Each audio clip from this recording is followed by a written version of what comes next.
My name is Ian Tun. My name is Kenna Paxson. I'm Itsuri Avlos. My name is Adriana Bolshu. I'm here for the welding program at MCC. I chose welding despite it being a male-dominated field because I didn't want to have a desk job and I like the hands-on aspect and constantly learning something new. I chose to study welding at MCC just because it's close to home, and I was eligible for the Last Dollar Scholarship, which is a full tuition scholarship. Since I started here, I've liked very hands-on work. Everything here is hands-on that you learn in the shop.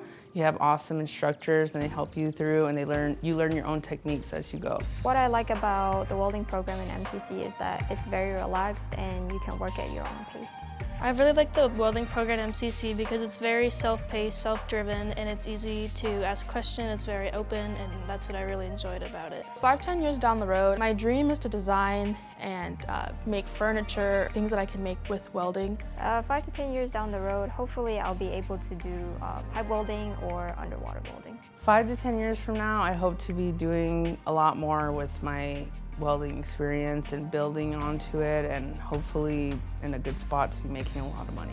The advice I would give to other women wanting to do welding is just to do it. Don't be afraid to ask questions and to have fun with it. Women can do any career path. If they have that drive to go into a trade, I think they should definitely go for it. My dad always says that if someone else can do it, why can't you? And for women, it's like if you like welding, go for it. If there's another woman that wanted to go into this field, I would tell her just to go for it. Don't think of it as a male field. It's for anybody. If you're willing to put in the work, it's very hands-on, and just go for it.